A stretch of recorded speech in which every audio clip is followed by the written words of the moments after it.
ZEE5 ಇರುವಾಗ ನೀವು ನಿಮ್ಮ ನೆಚ್ಚಿನ ಶೋಗಳನ್ನ ಎಂದಿಗೂ ಮಿಸ್ ಮಾಡಿಕೊಳ್ಳುವುದಿಲ್ಲ. ಅದು ಸಂಪೂರ್ಣ ಉಚಿತವಾಗಿ.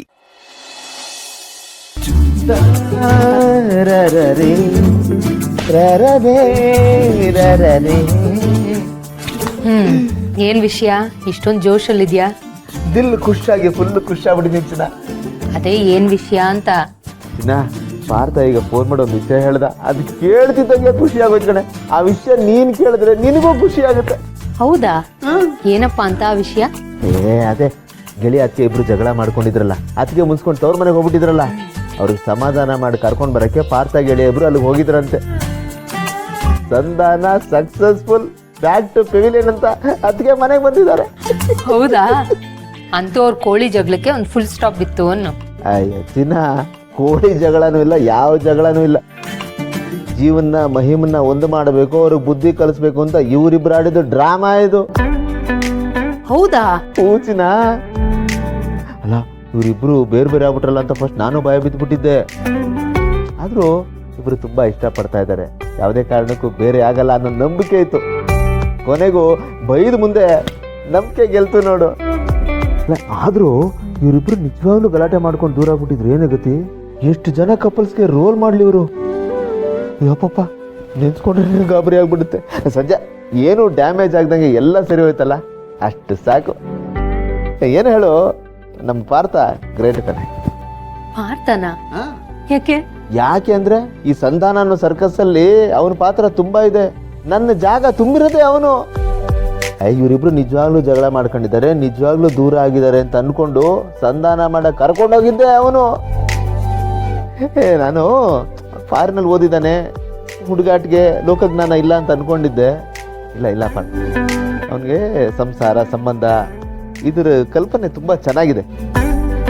ಏನ್ ಹೇಳು, ಎಲ್ಲ ಇದು ಮದುವೆ ಪ್ರಭಾವ. ಮದುವೆ ಪ್ರಭಾವನ?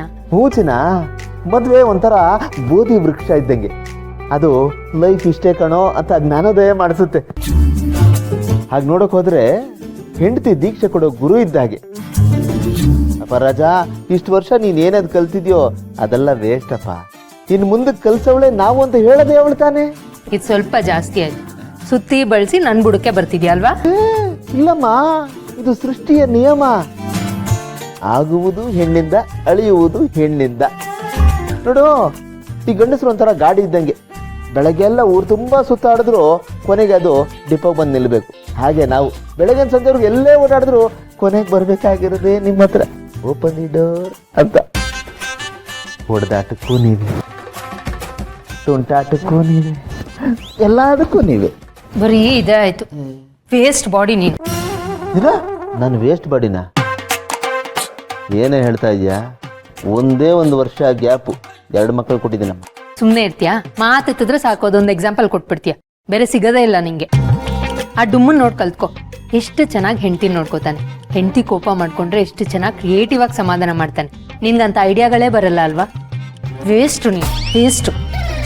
ಅಯ್ಯೋ ದೇವ್ರೆ, ಕೊನೆಗೂ ನನ್ ಬುಡಕ್ಕೆ ಬಂತಲ್ಲ.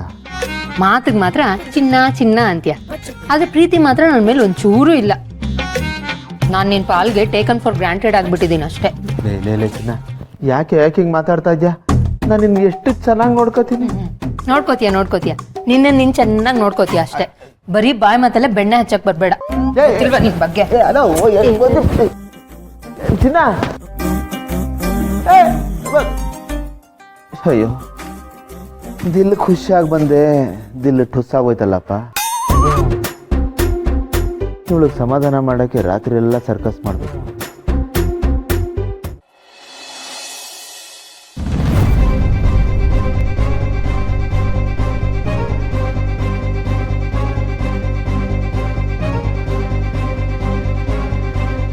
ಸಿಸ್ಟರ್, ಏನೇ ಹೇಳು ಸಿಸ್ಟರ್, ಹೀಗಾಗಬಾರ್ದಾಗಿತ್ತು. ಅದು ನಿನ್ನಂತವಳಿಗೆ ಈ ಗತಿ ಬರಲೇಬಾರ್ದಾಗಿತ್ತು. ಏನ್ ಹೇಳ್ತಾ ಇದೀಯಣ್ಣ? ಏನ್ ಸಿಸ್ಟರ್, ಆಗಿದ್ದ ದೊಡ್ಡ ಅವಮಾನನ ಇಷ್ಟು ಬೇಗ ಬರ್ತ್ಬಿಟ್ಯಾ? ಮತ್ತವ್ರ ಭಾಗ್ಯ ನಿನ್ನ ಮುಖಕ್ಕೆ ಉಗಿದ್ಲಲ್ಲ, ಅದ್ರ ಬಗ್ಗೆ ಹೇಳ್ತಾ ಇದ್ದೆ. ಅಲ್ಲ ಸಿಸ್ಟರ್, ನಿನ್ನಂತ ನಿನಗೆ ಇಷ್ಟು ದೊಡ್ಡ ಅವಮಾನನ? ಸಿಕ್ಕಾಪಟ್ಟೆ ಬೇಜಾರಾಯ್ತು ಸಿಸ್ಟರ್ ನನಗೆ. ಅವಳು ನನ್ನ ಮುಖಕ್ಕೆ ಉಗ್ದಂಗಾಯ್ತು. ಆ ಬೇಜಾರಕ್ಕೆ ನೀರು ಹಾಕ್ದೇನೆ ಸುಕ್ಕ ಎತ್ತಾ ಇದ್ದೀನಿ. ಅವಳು ಮಾಡಿರೋ ಅವಮಾನಕ್ಕೆ ತಕ್ಕ ಶಾಸ್ತಿ ಆಗ್ಲೇಬೇಕು. ಸುಮ್ಮನೆ ಇದ್ರೆ ಈ ಶಾಕುಂತಳಾಗಿ ಅವಮಾನ. ಹಾ ಸಿಸ್ಟರ್, ನಾನು ಕೂಡ ಸ್ಟ್ರಾಂಗ್ ಆಗಿ ಇದನ್ನೇ ಪ್ರತಿಪಾದಿಸ್ತಾ ಇರೋದು. ಪ್ರತೀಕಾರ ತೀರಿಸಲೇಬೇಕು. ಅದು ಹೇಗೆ ಏನು ಅನ್ನೋದನ್ನ ನೀನು ಯೋಚನೆ ಮಾಡು. ಮಾಡೋಣ, ಏನಾದ್ರೂ ಒಂದು ಮಾಡ್ಲೇಬೇಕು. ಹೌದು ಸಿಸ್ಟರ್, ಮಾಡೋದು ಮಾಡ್ತೀಯ. ಆದ್ರೆ ನಮ್ಮನ್ನ ಪದೇ ಪದೇ ಕಾಡ್ತಾ ಇರೋ ಆ ದೌರ್ಭಾಗ್ಯ ಅನ್ನೋ ಸಮಸ್ಯೆಗೆ ಶಾಶ್ವತ ಪರಿಹಾರ ಕಂಡ್ಕೋಬೇಕು ಸಿಸ್ಟರ್. ಮೊದಲೇ ನಿನ್ನನ್ನು ಕಂಡ್ರೆ ದೆವ್ವ ಕಂಡಂಗೆ ಆಡ್ತಾಳೆ, ಬೆಂಕಿ ಕಂಡ್ರೆ ಬೆಚ್ಚಿ ಬೀಳ್ತಾಳೆ. ಅವಳ ತಲೆಯಲ್ಲಿ ಹಾರಡಿರೋ ವೈರ್ಗಳೆಲ್ಲ ನಿಧಾನಕ್ಕೂ ಒಂದೊಂದೇ ಕನೆಕ್ಟ್ ಆಗಿ ನೆನಪಿನ ಶಕ್ತಿ ಮರಳು ಬಂದ್ರೆ ಮೊದಲು ನಿನ್ ತಿಥಿ, ಆಮೇಲೆ ನನ್ನ ತಿಥಿ, ಒಟ್ಟಿಗೆ 2 ತಿಥಿ ಆಗುತ್ತೆ ಸಿಸ್ಟರ್. ಹಂಗಾಗಬಾರ್ದು ಅಂದ್ರೆ ಈ ಭೂಮಿ ಮೇಲೆ ನಾವು ಇನ್ನೊಂದಷ್ಟು ದಿವಸ ನೆಮ್ಮದಿಯಾಗಿ ಇರಬೇಕು ಅಂದ್ರೆ ಆ ದೌರ್ಭಾಗ್ಯಕ್ಕೊಂದು ವ್ಯವಸ್ಥೆ ಆಗ್ಲೇಬೇಕು. ನೋಡು ಏನ್ ಮಾಡ್ತೀಯ ಅಂತ. ಇದು ನಮ್ಮ ಅಳಿ ಉಳಿವಿನ ಪ್ರಶ್ನೆ. ಇವತ್ತು ಅವಳು ನನಗೆ ಮಾಡಿರೋ ಅವಮಾನಕ್ಕೆ ಅವಳನ್ನ ಉಳಿಸ್ಲೇಬಾರ್ದು ಅಂತ ಅನ್ಕೊಂಡಿದ್ದೀನಿ. ಅವಳ ಕತೆ ಮುಗಿಸ್ತೀನಿ. ಇದು ಇದು ಸ್ಪಿರಿಟ್ ಅಂದ್ರೆ ಸಿಸ್ಟರ್. ಅಂದಾಗ ಸಿಸ್ಟರ್ ಏನ್ ಮಾಡ್ಬೇಕು ಅಂತಿದ್ಯಾ? ಏನ್ ನಿನ್ ಪ್ಲಾನ್? ವೆರಿ ಸಿಂಪಲ್ ಅಣ್ಣ.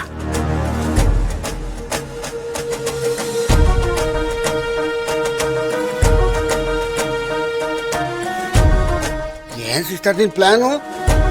ನೀನ್ ಹೇಳ್ತಾ ಹೋಗ್ತಿದ್ದಂಗೆ ಅರ್ಥ ಬರ್ದ ಕುಡ್ದಲ್ಲ ಇಳಿದೋಗ್ಬಿಡ್ತಲ್ಲ. ನೀನೇ ಹೇಳ್ದಲ್ಲ ಅಣ್ಣ, ಅಳಿವು ಉಳಿವಿನ ಪ್ರಶ್ನೆ ಅಂತ. ನಾವು ಉಳಿಬೇಕು ಅಂದ್ರೆ ಅವಳು ಉಳಿಬಾರ್ದು.